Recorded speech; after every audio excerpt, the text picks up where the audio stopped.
Hello అండి అందరికీ. ఈరోజు మనం తెలుగులోని మరికొంత గ్రామర్ పార్ట్, భాషా భాగాల పార్ట్ నేర్చుకుందాం.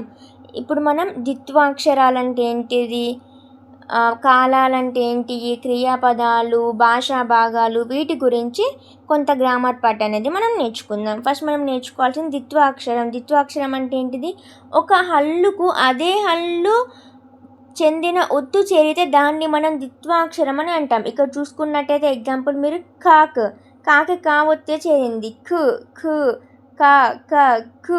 ఇక్కడ ప్లస్ అక్క ఉంది, అక్క కాకారం 2 సార్లు వచ్చింది. అక్క ప్లేస్లో వక్క ఉన్న, చుక్క నక్క, కాకు కావొత్తే ఉంది. ఇక్కడ మనం చూసుకుంటే అచ్చు చూ కూడా మనకు వర్తిస్తుంది, చూకు. చాకు చావొత్తే ఉంది. మనకు ఏ హల్లుకు చెందిన ఒత్తు దాన్నే చేరితే మనం ద్విత్వాక్షరాలు అని అంటాం. సంయుక్తాక్షరాలు, ఒక హల్లుకు వేరొక హల్లు చెందిన ఒత్తు చేరితే దాన్ని సంయుక్తాక్షరం అని అంటాము. న = న ప్లస్ య. నకారం యకారాలుగా 2 సార్లు వచ్చాయి. ఉదాహరణ చూసుకుంటే కన్య, సువర్ణం. కన్య కాకు నాకు యావత్తు చేరింది, ఒక హల్లుకు వేరొక హల్లు ఒత్తుగా చేరింది. ఇక్కడ మనం చూసుకుంటే సువర్ణం రాకు నా ఒత్తు చేరింది, రాకు అనేది అనా ఒత్తు చేరింది కాబట్టి ఇది వేరే ఒత్తు కాబట్టి దీన్ని మనం సంయుక్తాక్షరం అని అంటాం. సంశ్లేష్టాక్షరం, ఇక్కడ మనం చూసుకున్నట్టయితే ఉదాహరణలు కాదు డెఫినేషన్లు కూడా గుర్తుపెట్టుకోవాలి. మనకు టెట్ అండ్ డిఎస్సిలో డెఫినేషన్లు కూడా చాలా వరకు అడుగుతున్నారు కాబట్టి. సంశ్లేష్టాక్షరం అంటే ఏంటిది, ఒక హల్లుకు ఒకటి కంటే ఎక్కువ హల్లులు చెందిన ఒత్తులు చేరితే దాన్ని సంశ్లేష్టాక్షరం అని అంటారు. క్షమాకి క్షావొత్తు అండ్ మా ఒత్తు కు ప్లస్ ష మ ప్లస్ ఈ కాకార షాకార మాకారాలనే హల్లులు. వస్త్రము ఉదా ఏంటిది, వస్త్రము. సాకు తావొత్తు మరియు రావొత్తు అనేవి చేరావి. ఇలా ఒకటి కంటే 2 హల్లులు రెండు ఒత్తులు చేరితే దాన్ని మనం సంశ్లేష్టాక్షరం అని అంటారు. తెలుగు భాషలోని వర్గాలను 3 విధాలుగా విభజించారు. తెలుగు భాషలోని వర్గాలు ఎన్ని విధాలుగా విభజించారు? 3 విధాలుగా విభజించారు. హచ్చులు, హల్లులు, ఉభయాక్షరాలు. హచ్చులు అంటే ఆ నుండి ఔ వరకు అచ్చులు అంటారు. హచ్చులు 2 విధాలుగా, హ్రస్వాలు, దీర్ఘాలు. హచ్చులు ఎన్ని విధాలు? 2 విధాలు, హ్రస్వాలు, దీర్ఘాలు. హ్రస్వాలు అంటే ఒక మాత్ర కాలంలో ఉచ్చరించే వాటిని మనం హ్రస్వాలు అని అంటాము. మాత్ర అంటే కనురెప్పపాటు కాలం, ఇట్లా మనం కనురెప్ప వేస్తాం కదా, ఆ కాలంలో పలకబడేవి మనం హ్రస్వాలు అంటాము. ఆ ఈ ఉ రు ఏ ఓ దీర్ఘం లేని వాటిని హ్రస్వాలు అంటారు. ఒక పాయింట్ ఆఫ్ వ్యూగా మీరు గుర్తుపెట్టుకోవాలంటే దీర్ఘం లేని వాటిని హ్రస్వాలు అని అంటారు. దీర్ఘాలు అంటే 2 మాత్రల కాలంలో ఉచ్చరించబడేవి దీర్ఘాలు అంటాము. దీర్ఘం వచ్చేటివి ఆ ఈ ఊ రు ఏ ఐ ఓ ఔ. హల్లులు కా నుండి హా వరకు హల్లులు అంటారు. ఉచ్చారణ విధానాన్ని బట్టి హల్లులు. పరుషాలు అంటే క చ ట త ప. పరుషాలని మనం ఈ విధంగా విభజించారు. సరళాలు గ జ డ ద బ. పరుషాలు సరళాలను కలిపి అల్ప ప్రాణాలు అని కూడా అంటారు. మహాప్రాణాలు వర్గయుక్కులు. మహాప్రాణాలు అంటే ఏంటి, ఖ గ చ జ ట డ త ధ ఫ భ. ఇక్కడ మనకి అనునాసికాలు జ్ఞ ఇని న న మ అన మ. అంతస్తాలు య ర ల వ. ఊష్మాలు షే ష స హ. ఇక్కడ మనకి రా అక్షరాన్ని బదులుగా రాని అంటే చ జాలను వాడుతారు. రా అక్షరాన్ని బదులుగా రాని అంటే చాకు దీర్ఘమిచ్చి జాకు బదులుగా చ జాలను వాడుతారంట. ఉభయాక్షరాలు 0 లేదా పూర్ణ బిందువు, అరసున్న మరియు విసర్గ. అచ్చులతోనూ హల్లులతోనూ ఉపయోగించడం వల్ల వీటిని ఉభయాక్షరాలు అని అంటాము. అచ్చులతోనూ మరియు హల్లులతోనూ ఉపయోగించడం వల్ల వీటిని ఉభయాక్షరాలు అని అంటాము.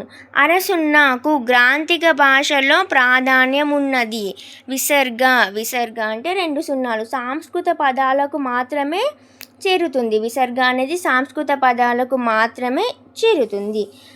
వర్గాక్షరాలు కా నుండి మా వరకు ఉన్న అక్షరాలను 5 వర్గాలుగా విభజించారు. ప్రతి వర్గంలో మనకి 5 అక్షరాలు అనేవి ఉంటాయి. కా వర్గంలో క, ఖ, గ, ఘ, ఇని. చ వర్గంలో చ, ఛ, జ, ఝ, ఇన్య. ట వర్గం ట, ఠ, డ, ఢ, అన. త వర్గం త, థ, ద, ద, న. ప వర్గం ప, ఫ, బ, భ, మ. భాషా భాగాలు అనేవి నామవాచకం, సర్వనామాలు, క్రియాపదాలు, విశేషణాలు, అవయవాలను కలిపి మనం భాషా భాగాలు అంటాం. నామవాచకాలు ఏంటివి? వ్యక్తుల, వస్తువుల, ప్రాంతాల పేర్లను తెలిపేది నామవాచకాలు. ఇక్కడ ఉదాహరణ చూసుకున్నట్టయితే రాజు, కుర్చీ, హైదరాబాదు. ఒక వ్యక్తి పేరు, ఒక వస్తువు పేరు, ఒక ప్రాంతాన్ని పేరు తెలిపే వాటిని మనం నామవాచకాలు అని అంటాము. సర్వనామాలు నామవాచకానికి బదులుగా వాడేవి సర్వనామాలు. ఇక్కడ చూసుకున్నట్టే ఉదాహరణ అతడు, ఆమె, వారు, అది, అవి. ఇక్కడ మనం మనుషుల్ని కానీ వాళ్ళ ప్రాంతాలను కానీ ఏ పేర్లను కూడా ఉపయోగించుకుంటా వాటికి బదులుగా ఇవి వాడాము. చూసారా, ఆమె అక్కడ ఉంది. ఇక్కడ మనం ఆమె పేరును కాకుండా ఆమె అనే వస్తాన్ని మనం ఆమె అనే పదాన్ని వాడాం. అదిగో వారు వచ్చారు, వారి పేర్లను కాడకుండా వారు అనే పదాన్ని వాడాం. క్రియాపదాలు పనిని తెలియజేసేవి క్రియలు, కానీ పనిని తెలియజేసేది క్రియ. వెళ్ళాడు, వచ్చాడు, చదువుతున్నది, ఆడుతున్నారు. అదిగో ఆ అబ్బాయి ఇప్పుడే స్కూల్ నుంచి వచ్చాడు. ఇక్కడ పని అనేది తెలియజేస్తుంది, చదువుతున్నది. అక్కడ ఆమె ఎంత చక్కగా బుద్ధిగా చదువుతున్నది. విశేషణాలు నామవాచకాలను గుణాలను తెలిపేవి విశేషణాలు. నామవాచకాలకు గుణాలను తెలిపేది విశేషణాలు.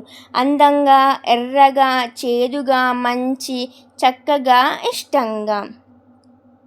ఓకే, ఆ గులాబీ పువ్వు చూడండి ఎంత అందంగా ఉన్నదో. ఎర్రని. ఇక్కడ ఎర్రని అనే పదం కూడా వచ్చింది. అదిగో యాపిల్ పండు చాలా ఎర్రగా ఉంది. అవ్యయాలు లింగ, వచన, విభక్తులు లేని పదాలు అవ్యయాలు. అట్లని, ఆహా, శబాష్. ఇక్కడ మనకు ఏ విభక్తులు కానీ ఏం కూడా లింగ, వచన అనేది మనకు కనిపిస్తలేదు, కాబట్టి వీటిని మనం అవ్యయాలు అని అంటాం. విరామ చిహ్నాలు మనం చూసుకున్నది ఇక్కడ విరామ చిహ్నాలు. వాక్యాంత బిందువు ఇంగ్లీష్లో పులి స్టాప్ అంటారు. వాక్యం పూర్తి అయిన తర్వాత ఉంటుంది. ఒక వాక్యం రాసిన తర్వాత మనం ఆ వాక్యం పూర్తి అయితే మనం దాని పక్కన పులి స్టాప్ అనేది పెడతాం. మా ఊరు రామాపురం. ఇక్కడ మా వాక్యం పూర్తయింది కాబట్టి పులి స్టాప్ అనేది పెట్టాం. స్వల్ప విరామం చిహ్నం కామ. వాక్యంలో స్వల్పంగా విరామం ఇచ్చే చోట. రవి, రాజు, రమ పరుగున బస్సు దగ్గరికి వచ్చారు. ఇక్కడ మనుషుల పేర్లే కాకుండా ప్రాంతాల పేర్లు ఉన్న, వస్తువుల పేర్లు ఉన్న, హైదరాబాదు, విజయనగరం, బెంగళూరు ఇలా పేర్లు ఉన్నా కానీ మనం స్వల్ప విరామాన్ని వాడతాం అన్నమాట. ఆశ్చర్యార్థక చిహ్నం ఆశ్చర్యం పొందే చోట. సంబోధన ఆశ్చర్యం, సంతోషం, భయం మొదలైనవి తెలిపే పదాల తర్వాత ఉపయోగిస్తాం. అబ్బో, జూ ఎంత పెద్దగా ఉంది. అమ్మో, నేనక్కడికి రాను. ఇక్కడ మనం ఆశ్చర్యపరిచే విధంగా మాట్లాడుతున్నాం. ఆశ్చర్యపరిచే వాక్యాలను మనం ఇక్కడ ఉపయోగిస్తున్నాం. ప్రశ్నార్థక చిహ్నం ప్రశ్న వేసే చోట. ప్రశ్న చివర నీ పేరేమిటి, నువ్వు ఎక్కడి నుండి వచ్చావు, మీ ఊరేమి. ఇక్కడ ప్రశ్న చివర వాడేది ప్రశ్నార్థక చిహ్నం. కాలాలు భూతకాలం, వర్తమాన కాలం, భవిష్యత్ కాలం. భూతకాలం చూసుకున్నట్లయితే జరిగిన పనిని తెలియజేసేది. రిషిత పాఠం చదివింది. ఇక్కడ నేను ఆల్రెడీ పాఠం చదివాను, సో జరిగిన పని చెబుతున్నాను. వర్తమాన కాలం జరుగుతున్న పని. రిషిత రాస్తున్నది. ఇప్పుడు నేను రాస్తున్నాను కదా, రిషిత రాస్తున్నది. రిషిత చదువుతున్నది. భవిష్యత్ కాలం జరగబోయే పని. రిషిత వరంగల్ వెళ్తుంది. వీటిని మనం కాలాలు అంటారు. క్రియలు రకాలు. సమాపక క్రియ పని పూర్తయినట్టు తెలిపే క్రియ సమాపక క్రియ.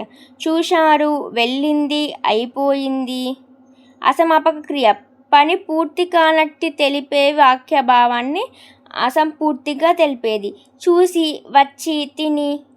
సో ఇక్కడ మనం పని పూర్తిగా కాలేదు, అసంపూర్ణంగా ఉంది. కర్త, కర్మ, క్రియ. కర్త అంటే ఏంటిది, కర్మ అంటే ఏంటిది, క్రియ అంటే ఏంటిది. కర్త అనేది ఎవరిని పోలిస్తున్నామో మనం కర్త అంటాం, ఎవరిని లేదా దేనితో పోలుస్తున్నామో దాన్ని కర్మ అంటాం. పని తెలియజేసేది క్రియ. ఇది ఆల్రెడీ మనం తెలుసుకున్నదే, పని తెలియజేసేది క్రియ. ఎవరు అని పదానికి సమాధానం ఇచ్చే వాటిని కర్త అంటారు. ఎవరిని లేదా దేనిని అని పదాలకు సమాధానం ఇచ్చేవి కర్మ అంటారు. పని తెలియజేసేది క్రియ. ఇక్కడ మనం ఒక ఎగ్జాంపుల్ చూసుకుంటే, శివ గుర్రం కాళ్ళాన్ని చేత్తో పట్టుకున్నాడు. ఎవరు అని అంటే ఎవరిని పోలుస్తున్నాం, శివ. శివ అనేది కర్త. ఎవరిని లేదా దేనితో పోలుస్తున్నాం, గుర్రం కాళ్ళని అనేది కర్మ. పని, ఇక్కడ పని ఏంటిది, పట్టుకోవడం అనేది ఒక పని, పట్టుకున్నాడు. సో ఇది క్రియ అన్నమాట. క్రియారహిత వాక్యాలు. ఇక్కడ క్రియ అనేది క్రియారహిత వాక్యాలు. డెఫినేషన్ చూసుకున్నట్టయితే, క్రియాపదం లేకపోయినా పూర్తి అర్థాన్ని ఇచ్చేవి క్రియారహిత వాక్యాలు. క్రియాపదం అంటే పనిని తెలియజేసే పదం లేకపోయినా పూర్తి వాక్యాన్ని ఇచ్చే పదాలు క్రియారహిత వాక్యాలు. పోతన గొప్ప కవి, కుంటాల జలపాతం అందమైనది. ఇక్కడ 2 వాక్యాలను ఉదాహరణలకు తీసుకుంటే, లింగ పదాలు, స్త్రీలింగ పదాలు, స్త్రీలకు చెందిన పదాలు, గీత, సీత, అమ్మ. పులింగ పదాలు, పురుషులకు చెందినవి, రిత్విక్, బిసాయ్. నపుంసకలింగ పదాలు, మానవ సంబంధం కానివి అనగా వస్తువు, పక్షు, జంతువు. కుర్చీ అనేది ఒక వస్తువు, పిల్లి, ఏనుగు ఇవి జంతువులు. సో ఇక్కడ విభక్తి ప్రత్యయాలు, పదాల మధ్య అర్థ సంబంధాన్ని ఏర్పరచడానికి ఉపయోగించే వాటిని విభక్తి ప్రత్యయాలు అని అంటాం. డెఫినేషన్: డుమువులు ప్రథమ విభక్తి, నిన్, నున్, లన్ కూర్చి గురించి ద్వితీయ విభక్తి, చేతన్, తోడంతోన్ తృతీయ విభక్తి, కొరకున్కై కోసం చతుర్థి విభక్తి, వలనన్ కంటెన్ పట్టి పంచమి విభక్తి, కిన్, కున్ యొక్క లొన్ లోపలొన్ షష్ఠి విభక్తి, అందున్నన్ సప్తమి విభక్తి, ఓ, ఓరి, ఓయి, ఓసి సంబోధన ప్రథమ విభక్తి. సో ఇవి చూసుకున్నట్టయితే ఈరోజు మన పాఠ్యాంశం. ఇక్కడ మీరు దేని గురించి కూడా ఎక్కువ చేసేదేం లేదు, టెక్స్ట్ బుక్లో ఎంత ఉందో మనం అంత మాత్రమే చూపించడం జరిగింది.